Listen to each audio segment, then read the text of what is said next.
The fastest way to hate your life is to compare it to somebody else's. In this video, I'm going to show you how comparison is quietly keeping you stuck even when your life looks good on paper. And more importantly, how to break out of it so you can stop chasing what looks good and actually start building a life that feels good. Welcome to video one of Against the Grain, Designing a Life That Actually Feels Good. I'm Angie, the Inner Glow Coach, and I help high achieving women question everything they've been taught, stop performing for approval, and build self trust so fierce that they can create a life that actually feels good. And stay until the end because I'm going to give you one simple shift that will immediately stop comparison from running your decisions. But first, let's talk about how most of the arbitrary rules that we're living by are complete bullshit. We are all born with a light inside of us. If you see little kids, they're running around, screaming, they're extremely creative, they're extremely expressive, they have no filter.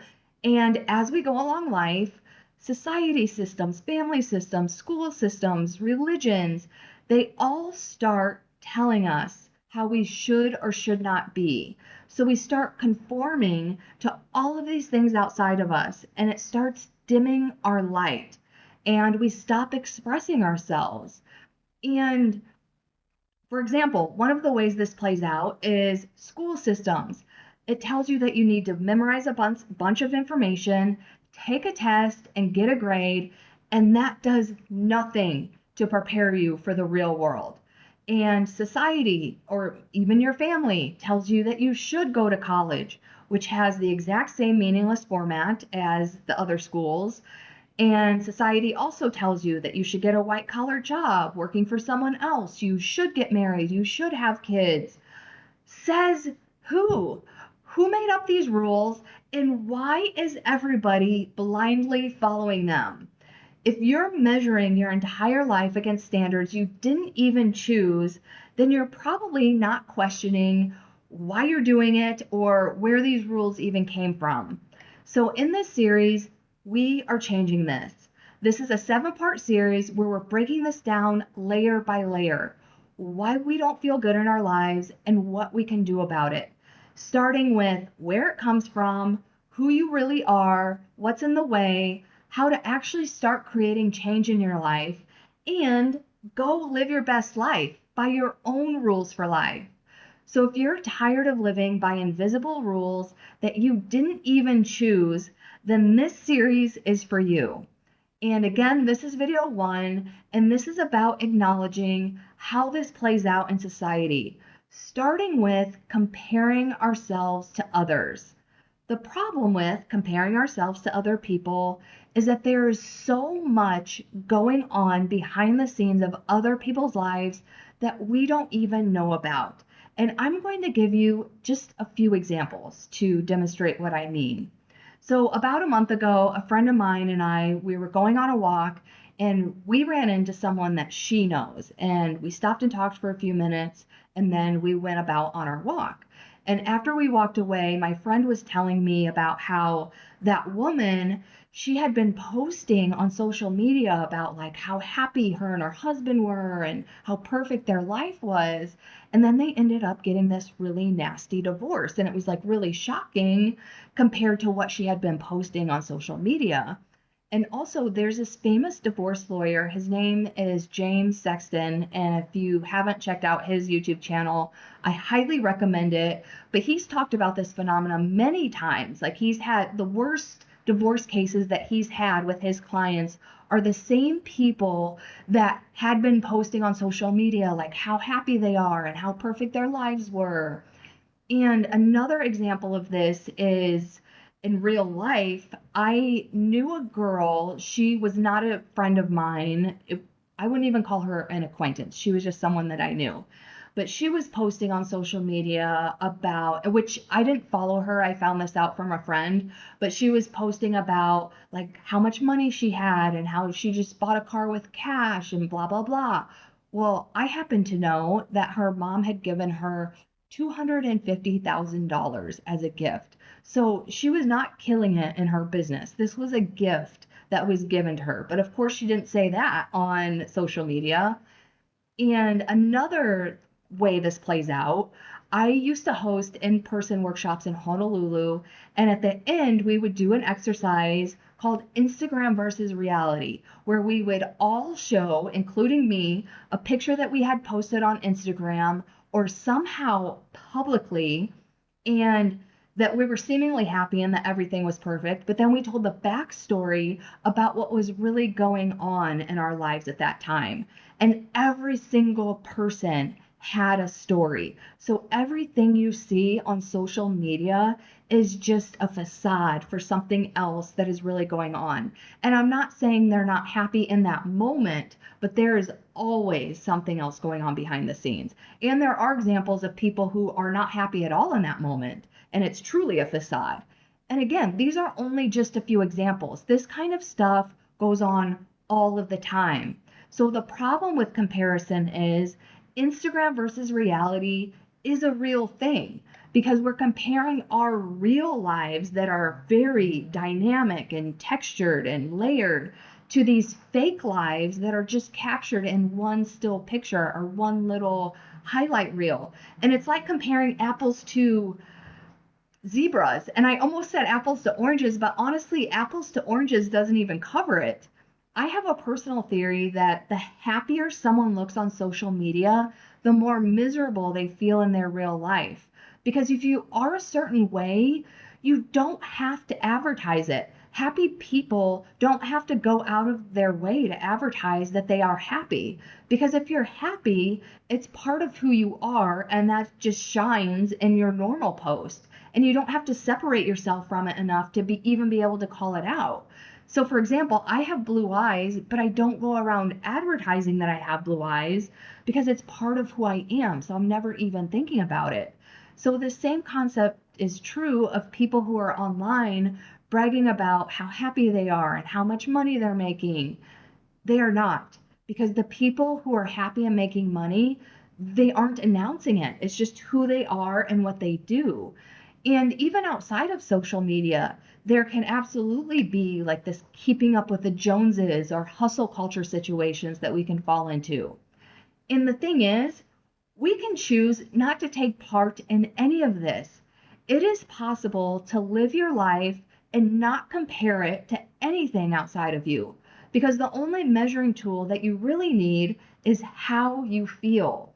The only thing you should be thinking at any given moment is, do I feel good in my life? Because let me ask you this, what is your standard for life? If you can't immediately think of an answer, I want you to pause this video and think of an answer. And if you can't think of anything, that's okay, because that means that this series is definitely for you. But if you can, is that standard something that you actually want? Or is it something that your family, society, or social circle values? And if you are living for something outside of yourself, trust me, I totally get it because I lived like that for years. But I was also chronically anxious and depressed. So I know that there's another way to live that actually feels good. And that's why I'm going deep in this series, because if you are not feeling happiness and fulfillment in your life, I want you to know that that is possible for you, that is available for you. And this series will help you get there. And the first step is awareness. Who or what are you living your life for? And how do you feel about your life? The O in my GLOW method stands for overcome external validation, because when you're asking yourself, what will they think of me? What if they judge me? I don't want to offend anybody. You aren't living your life for yourself, and it doesn't feel good. The real questions are, what do I think of me? Am I happy with my life? Do I feel good? Am I living in integrity to my values? What are my values? Am I being the best version of myself that I can be at any given time? Because when you are worried about those situations, you stop giving a shit about what other people think of you. And even better, you stop being terrified to go against the grain of society. Because it's not easy, but it is worth it. Because when you live life for yourself, you have a true sense of purpose and happiness and fulfillment. It is hard to go against the grain of society, but it's even harder to always have that nagging feeling that there's something more and not feeling happy and fulfilled in your own life. I just got interrupted by a phone call. I was getting ready to go into our action step for this video, but I'm actually glad I got interrupted because I was only planning on one action step, but I thought of another one. And not only that, I am going to demonstrate the first action step. So, first of all, if you are new to this channel, all of my videos have an action step at the end. And this is because information is nice, but unless you're implementing it into your day-to-day life, you're not actually changing anything. And if you're not actually changing anything, then what the hell is the point? So the action steps are so that you can take massive action in your real life and gain the confidence and motivation to actually make more changes and do the harder things. And it's just a practice of getting outside of your comfort zone. So, action step number one is Instagram versus reality. So, remember, I was saying earlier, I used to do these live workshops in Honolulu, and at the end, we would do this exercise. It was so powerful because everybody had a story about how they were seemingly happy on the outside, but something else was going on behind the scenes. So, before I tell you what I want you to do, I am going to show you what this looks like. So I pulled up on my phone. I don't know if you're going to be able to see it, but this is a video of a hot air balloon ride. I don't know, I can't tell if it's focusing or not. But I was in Morocco about 6 months ago and I went on a hot air balloon ride. So if you couldn't see the video, it was a drone video of me on the hot air balloon. I was seemingly happy on this hot air balloon ride because I was smiling. It was a beautiful day. The scenery was gorgeous. I was miserable and I couldn't wait to go home because this was on a tail end of a 2-week trip, which was just ridden with bad luck and misfortune. And I could go on all day. Actually, I have a video series in my playlist about my Morocco trip because it was that horrible. So I won't go into that here. I have a whole separate playlist for that. But the bottom line is, all I could think about that entire hot air balloon ride is how miserable I was and I wanted to go home.